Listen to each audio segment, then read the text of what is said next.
Hi, and welcome back to Mr. Raymond's Civics SOL Academy, where today we will look at political parties in the United States. Throughout its political history, beginning with the Federalists versus the Anti-Federalists, the United States has almost always been dominated by two political parties, and this is known as a two-party system. Since the 1860s, those two parties have been the Democrats and the Republicans.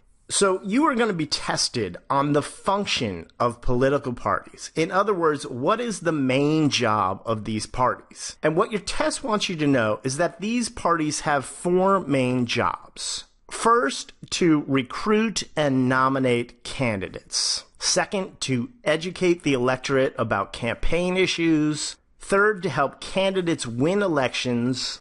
And fourth, to monitor the actions of office holders. And just a reminder, teachers, that this PowerPoint with lesson plans, activities, and all sorts of resources are available at Teachers Pay Teachers. Just click the link in the notes below or go to Teachers Pay Teachers and search for Mr. Raymond's Civics Academy. So let's look at the first, which is to recruit and nominate candidates. Remember, a candidate is someone who runs for office. And you probably know the word recruit. Often colleges will recruit or try to persuade the best athletes to come and play for their school, and companies will recruit the best candidates to come and work for their company. Political parties are the same. They try to persuade the best candidates to run for their party. So if the first part of the function is to recruit, the second part is to nominate. Parties often have more than one candidate that want to run for office, and then the party will have to narrow down the field in order to officially nominate their candidates. Parties will hold debates amongst their own candidates to narrow the field down in what are called primary elections. After the primaries, if it's a presidential election, the parties hold a national convention to officially nominate and announce their candidates. For non-presidential elections, the parties will just officially announce their nominations. And that's our look at our first function of the parties, to recruit and nominate candidates. Our next function is educating the electorate about campaign issues. What the parties are really trying to do here is to persuade the people to go along with their opinions about the issues, how their ideas are going to improve the country or state or town, and that their ideas are the best, and that they can improve the lives of the people. In the old days, the parties often created flyers and pamphlets about where their candidates stand on the issues, and they still do this. They might create posters outlining what the party and candidates plan to do. More often now, parties are turning to the internet to spread their message about what their parties and candidates plan to do about the issues and the problems that we face. All of these strategies fall under the function of educating the electorate about campaign issues. Our next function is helping candidates win elections, and this is probably the most obvious and central function of the parties. This is the job that all the other jobs fall under. Winning political campaigns takes a lot of work. As Americans live busy lives with many interests and distractions, the parties need to try to get the people excited about voting for their candidates. Parties spend a huge amount of time and money working to market and publicize their party's candidates. So how do parties help candidates get elected? One very important job is to help them raise funds or money for the extensive amount of advertising and publicity. You've probably noticed as it gets close to election day, we see a huge number of very expensive television and radio advertisements promoting one candidate and more often attacking the candidate from the other party. This is a huge undertaking that we will look at in a later video. Parties also help recruit volunteers who will make phone calls, put up signs, and sometimes go door to door promoting a candidate. And as we already said, the party helps promote the issues that candidates support. And finally, candidates get the bonus of simply being affiliated with the party. After all, there are Democrats and Republicans who will vote for a candidate just because he or she is a member of the party. Our next function is to monitor the actions of office holders. Parties keep a close eye on members of the other party, and if that office holder does something that they think is wrong, they will try to get the media to report on it. Parties also keep an eye on their own party members to make sure that they vote and support the stances that they want the party members to take on the issues. Basically, the parties keep an eye on office holders to make sure that they are doing what the party wants them to do. So those are the functions of political parties, but your exam is also going to want you to know what similarities and differences the parties have. So let's start with the similarities. First off, they both organize to win elections. You already know this. As we said, it's the main job of the parties. But if your test provides you with a list of differences and similarities and asks you identify similarities, you need to remember that this is one of them. Another similarity is that both parties influence public policy. So let's start with what public policy is. Public policy includes the laws, priorities, and actions that the government takes. The word policy means a plan of action, and public means the people. So public policy is a plan to help the people. Of course, the parties often disagree about what public policy should be. Take these headlines. The GOP, which is the nickname for the Republicans, reject the idea of a minimum wage hike. And the minimum wage is the lowest amount a company needs to pay an employee per hour. Meanwhile, Democrats are spreading the message that the minimum wage should be raised to $12 an hour.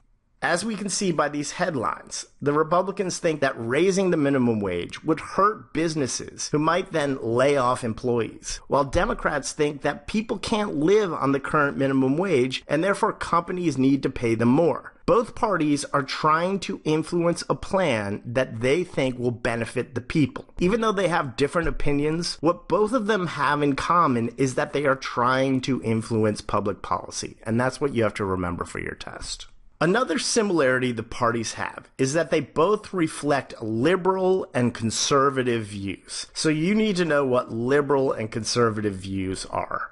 Liberals are people who want to change things. They think that the government should act more to help the people. Liberals are more likely to vote for the Democratic Party. Conservatives are people who don't like change. They think that the government should take less of a role in trying to fix things, and that they should just let things happen naturally. Conservatives are much more likely to vote Republican, but there are plenty of Republicans who might have liberal opinions on some issues and conservative opinions about other issues, and vice versa with the Democrats. Liberals support government programs to help the needy. They feel that the government should provide health care, education, and child care, as well as regulating business to make sure they take care of their employees and the environment. Meanwhile, again, Republicans want less governmental regulation and intervention in order to lower taxes, and they say that that will create jobs and opportunity for the needy. So what would be an example of both parties reflecting liberal and conservative opinions? Let's say a Republican who voted for Obamacare because he thinks the government should help people get health insurance. Even though this was a plan presented by a Democratic president, a conservative might go for it. Another would be a Democrat who supports gun rights, a stand normally promoted by Republican Party members. As much as we try to label parties, either conservative or liberal, party members can have differences of opinions. And that's what it means that the parties reflect both liberal and conservative opinions. When we talk about whether someone is liberal or conservative, we use what is known as the political spectrum. People who are liberal, usually Democrats, can be found on the left of the political spectrum, while conservatives, usually Republicans, can be found on the right. Think liberals left, Republicans right. Meanwhile, in the middle are independents who are not affiliated with either parties, and these are called moderates. It's important for you to remember that most Americans live here in the center. Therefore, candidates that exist on the far left or far right often have trouble getting elected. When Bernie Sanders said that all Americans should have free healthcare and education, ideas that would be labeled far left, Hillary Clinton, a more moderate Democrat, thinks that's too much, and apparently so did the voters. I've seen an SOL test question which said in order to win an election, a major party is most likely to answer appeal to the political center. So those are the similarities. They organize to win elections, influence public policies, reflect both liberal and conservative views, and define themselves in a way that wins majority support by appealing to the political center. Now, let's look at the differences.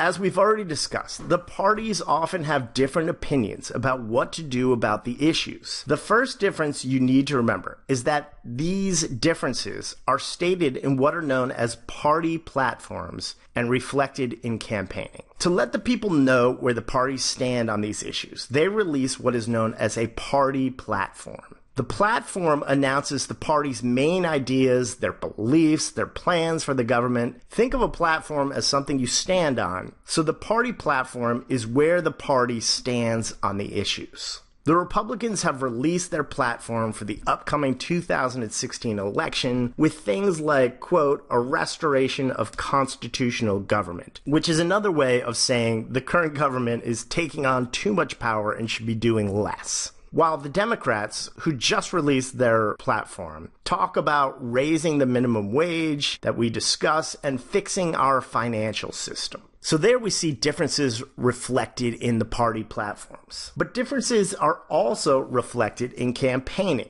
These differences between the political parties and candidates become clear during campaigns, as the candidates express their opinions on the issues during speeches, debates, and public appearances. So there we see differences stated in campaigning. So you might think to yourself, what if I don't like either party? Something we've been hearing a lot about these two parties recently. Well, just because we have a two-party system or two parties that dominate, it doesn't mean that there aren't other parties. Additional parties are known as third parties. And for your tests, you need to know the effect and makeup of these third parties. Third parties rarely win elections, but they play an important role in politics. Third parties introduce new ideas or push for a particular issue. They do this to try to influence the voters and with the hopes that the big two parties will pick up their ideas or address them at least. Third parties can sometimes revolve around a political candidate or personality. Now, the example your test will probably use is Teddy Roosevelt, who, after almost 2 terms as president, decided he wanted to run again. You could do that back then. When he came in second in the presidential election of 1912, it was the best a third party has ever done. In the 90s, a billionaire named Ross Perot ran as a third-party candidate and got millions of votes. As most of these were conservative votes, Republicans blamed him for helping turn the election over to Democrat Bill Clinton. So sometimes we see the third-party candidate play the spoiler role. It's going to be interesting to see if America's two-party system will continue to dominate, or if we will ever see a new party step in and challenge the Democrats and Republicans. But for now, that concludes our look at political parties. So let's review. What type of party system does America have? Even though we talked about third parties, it's a two-party system. What are the 4 functions of political parties? Recruiting and nominating candidates, educating the electorate about campaign issues, helping candidates win elections, and monitoring the actions of office holders. Next, identify the function in this scenario. Donald Trump is chosen as the Republican presidential candidate at its convention. That would be recruiting and nominating candidates. Democrats hold a press conference stating the need for gun control. Which function would that be? Educating the electorate about campaign issues. A Republican-controlled committee holds hearings about Secretary of State Clinton's handling of the Benghazi terrorist attack. Which function would that be? Monitoring the actions of office holders. The Democratic Party holds a fundraiser for a congressional candidate. Which function? Helping candidates win elections. What similarities do both parties have? Well, both parties organize to win elections, influence public policies, reflect both liberal and conservative views, and define themselves in ways that wins majority support by appealing to the political center. Okay, which similarity do you see in Republican majority helps pass Affordable Health Care Act? Remember, this was a liberal idea, so it's reflecting both liberal and conservative views. Differences between the parties are made clear in this list of their big ideas, beliefs, and goals. Remember, this is what they stand for. It's the party platform. Third parties have the following impact on the political landscape. What effect do they have? They introduce and influence new ideas. In addition to being centered around a cause or issue, third parties often revolve around, think Teddy Roosevelt, a political personality. This third-party candidate came the closest to winning the presidency. I kind of just said that one. That would be Teddy Roosevelt. All right, here's your state practice test question. Political parties distribute literature about their candidates in order to A, recruit individuals to run for office, B, educate the electorate about campaign issues, C, help new residents register to vote, or D, assist people in getting to their polling places. Well, there's only one obvious one. It is to educate the electorate about campaign issues. And that's it. I want to thank you guys for watching. Up next, we're going to continue looking at politics, so be sure to subscribe. Just a reminder, teachers, that this PowerPoint with worksheets, smartboard activities, lesson plans, and additional resources are available by clicking the link in the notes below or searching for Mr. Raymond's Civics Academy at Teachers Pay Teachers, just $1.99. Thanks again for watching, guys. Keep up that good work, and you're going to ace that exam.